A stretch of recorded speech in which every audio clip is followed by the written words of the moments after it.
Well, we just come out of reset, and unfortunately, I made a big mistake. This is part 2 from what I was originally going to have as one long video. I had to walk away for a little bit. When I came back, I didn't check the microphone, and the microphone was off. So I did the whole half of the previous video without audio. So I'm back recording the other half. So we left the first part. We did our design.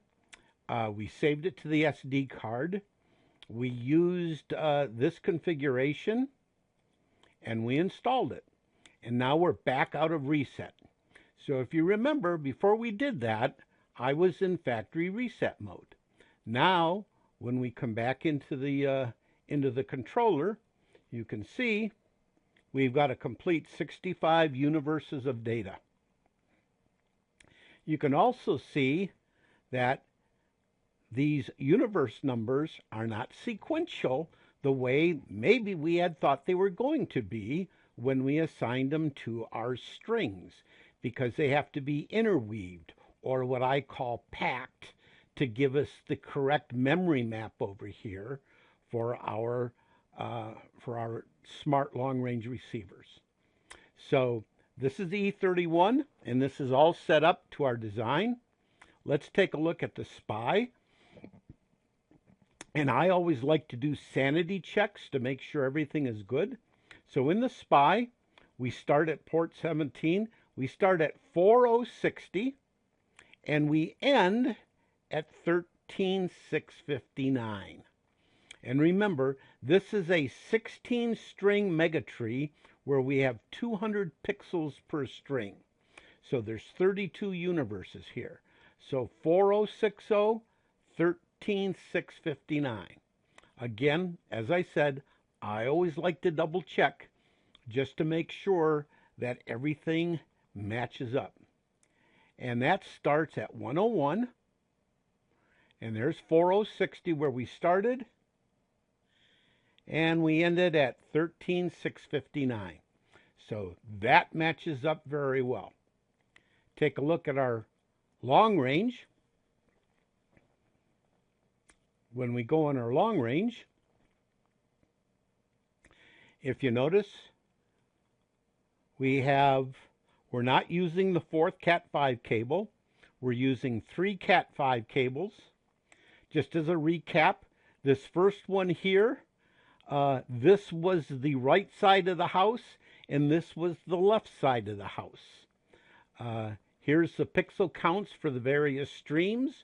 Just to remind you, this stream of 50 pixels is composed of the 10 pixels here, followed by the 40 pixels here. The pixels that compose this 100 are the 50 here, followed by the 50 there.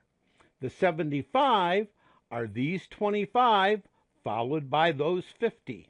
And these 50 are these 40, followed by those 10. If you don't understand what I just said, I have the previous videos were more where you had to do it yourself. And I highly recommend you go back and review those and get an understanding that your understanding matches what this has. It's a very good way of testing your understanding. This is the 16-port smart long-range receiver. This is 16 strings at 50 pixels per string. If you notice, all of those are packed into 4 data streams, where we got 200 pixels per data stream that are coming off. On the 3rd Cat5 cable, we have mini trees off of this one. We have candy canes off of this one. And we have an AC controller off of this one. And if we do a sanity check, this one ends at 4059, and it starts at 1. If we come over here,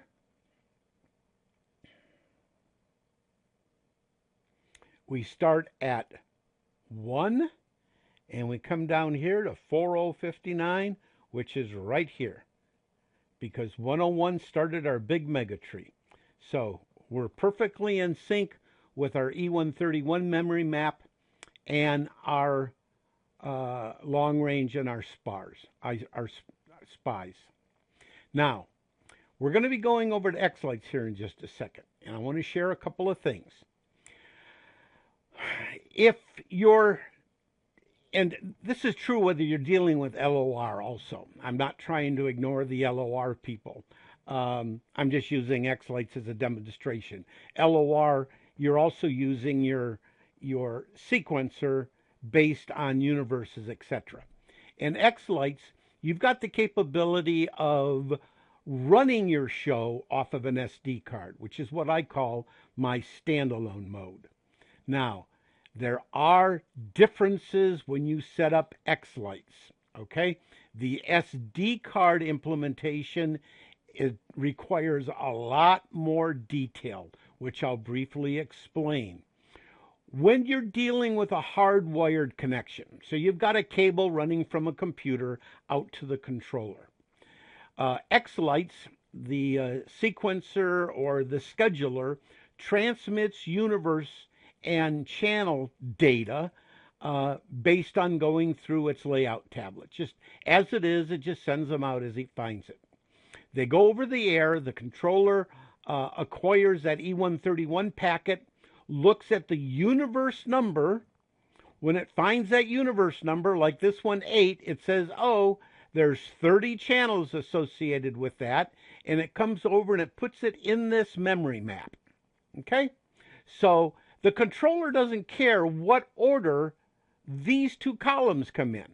So if all you're going to do is a hardwired connection to Xlights or to LOR, this order does not have to match your Xlights order, because the controller will take the data in universe packet form, find out where in the memory location it goes, and deposits it.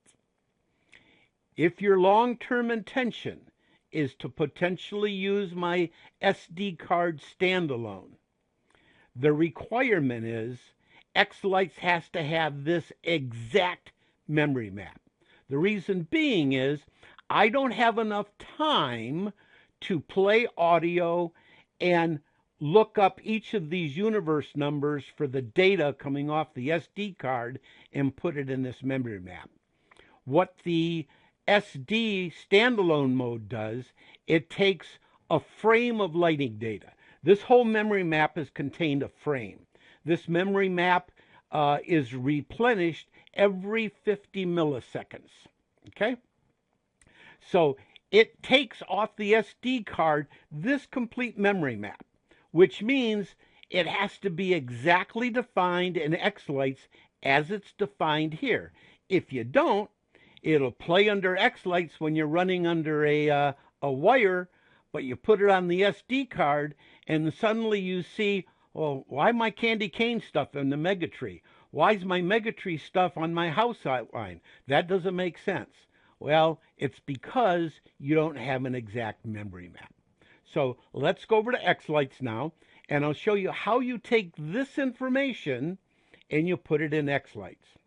Now, because I've already done it, the previous video where I had the mic turned off, you sat by and you watched me type everything in. So this one's going to be a little bit quicker because it's already typed in. But if you recall, we started off over here with universe 1 through 8. Those happen to be this house outline. So there was H1, there was H2, H3, H4, H5, H6, H7, etc. So we're going to go over to the controller tab. Now normally you would come over here and this would be emptied out. There would be nothing here. Okay? That's interesting. Oh, that's why. That should be a 192, 168. Let's put that in 8 there. So there was a mistake there from the last time. How about that? There we go. So this is normally empty. So what you do is you come down, you would add an Ethernet. I would come over here, I'd put my IP address in. I would give it a description, H outline. And what I have here is not going to an SD card. I will share with you what you would have to do different for an SD card. It's super simple if you're just playing directly off of Xlights Scheduler or off the Xlights sequencer. So remember, there were 8 universes. So I said there was, starting at universe 1, I said there was 8 universes. I wanted to select individual sizes, and we went through these earlier. H1 was 10 pixels, 50 pixels, 25, 40, 40, 50, 50, and 10. And you identify them that way. Next, we did the the mega tree. This was the 16 channel, 50 pixels per channel mega tree. Again, same thing. The starting address that we used was 21. It was 16 universes, and there was 150 pixels per universe. Next, we did our mini tree. Our mini tree was 50 pixels per mini tree. And there were 4 universes starting at 201, and there were 50 pixels or 150 channels. The next was our candy canes. You notice candy cane. That started at universe 221. There were 4 universes. There were 54 channels or 18 pixels. The next one was our AC board. And we put that at universe 231. There's 18 channels. This has to be full pixel size. So we're using 6 pixels or 18 channels. Even though the AC only has 16 outputs, I'm going to show you very quickly how that's adjusted. And the last one happens to be our big mega tree. We put that at 101. There were 32 universes because each universe had 100 pixels. There was 200 pixels per string. So there was 32 universes, 300, and we have that. Now, as I said, this will not play this sequence under SD card. If you were to take this and play this under the SD card, you would yell, you would scream, you would holler at me, it doesn't work, and I'm telling you right now, it's not going to work. The reason is, watch, Xlights is going to pack this in sequence, universe 1 up through 8. That's that memory map, 1 through 825. So it's going to be universe 1, followed by universe 2, followed by universe 3, 4, 5. Now, what does the controller require? The controller requires universe 1, followed by universe 5, followed by universe 2, followed by universe 6, followed by universe 3, followed by universe 7, etc. So this memory map is not the same as this Xlights. So if your intention was to do this in an SD card, instead of having a quick and dirty 1 line here, you would add 8 lines. And each of the 8 lines would be outlined as we had here. And that's what you would have to do. The same with this mega tree down here, or these other 4 ones. So again, I don't want to harp on it, but if you're running off an SD card, it has to exactly match this profile. So these universes in this sequence have to appear in this order here, or it's not going to work. Okay? So now that we have all of our universes, and this is what Xlights transmits from. Xlights is going to transmit from 1 all the way down to universe 132. It's going to fill up the data, and every 50 milliseconds or 25 milliseconds, it's going to pump all this data out. Now we have to go into our layout or our models, and we have to tell our models, hey, Xlights, this is where I want you to put the data. Okay? Because right now, we just have a model that we've described how many pixels, maybe how many strings, how many nodes, all kinds of stuff. But now we got to connect that model to our universes in that. And we do that by coming over here. Now, I've already done it, so you're going to see everything already perfectly done. You're not going to see the changes that I made. So remember, the very first one we had here was H1. This was universe 1.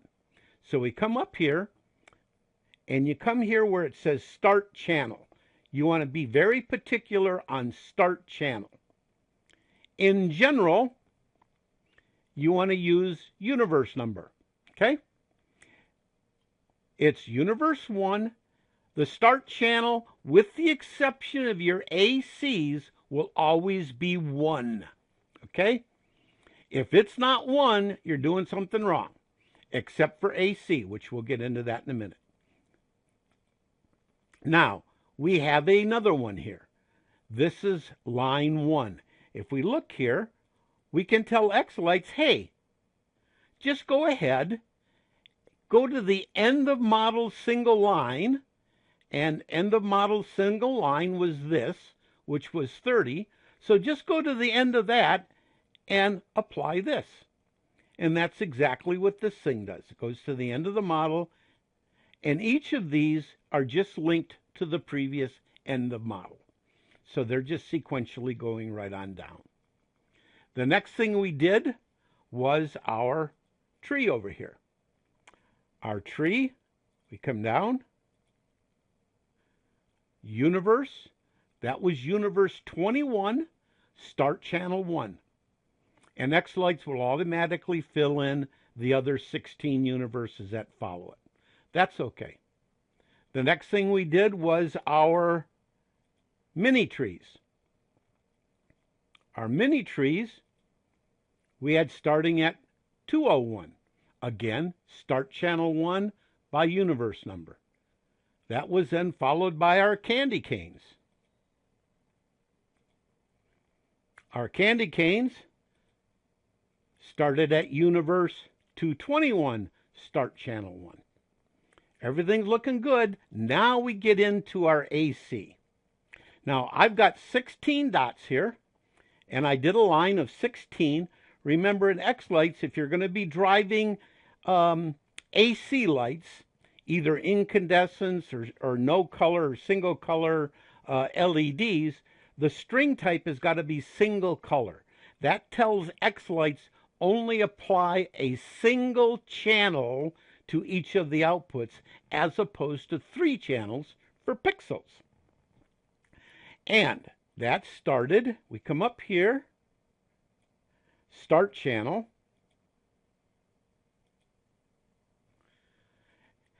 That was universe 231. Now, remember, there's 6 pixels, or 18 channels. But I use the first 2 channels for synchronization. So, I'm only using channels 3 through 16. I'm ignoring the first 2 channels. So you got to tell Xlights, hey, put it in universe 231, but start putting the data in channel position 3, not 1. So if you had it in 1, you're effectively going to see, you're going to miss the first 2 and effectively the last 2, because the first 2 are going to disappear and the last 2 is not going to be there. So if you're seeing your AC is not working at the beginning or the end, check to make sure you got your channel start correct. All right? And then lastly, we had our big mega tree and our, here's our big mega tree. This is wrong. Good. I get to change it. See, this said follows single line 8. Is that right? Am I on? Yeah, that's a tree. Yeah, that's a big tree. Okay. So, good, you get to see. We don't want end of model. We always want universe number. This happens to be universe 101. So we come down to 101. Start channel 1, and we click OK, and we save it.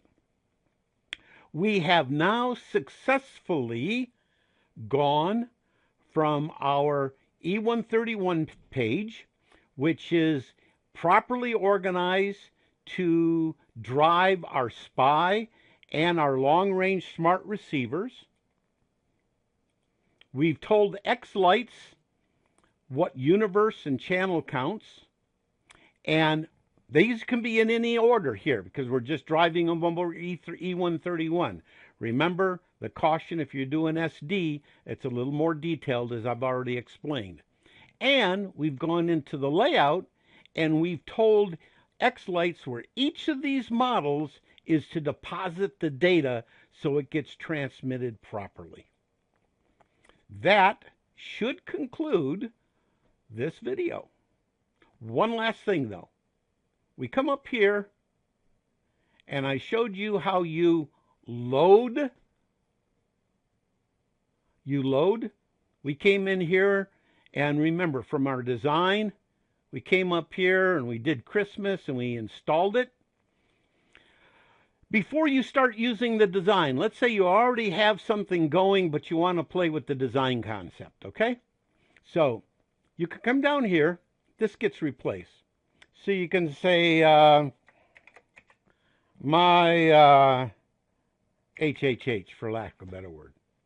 That is a name associated with the existing configuration file, not the changes you've done here.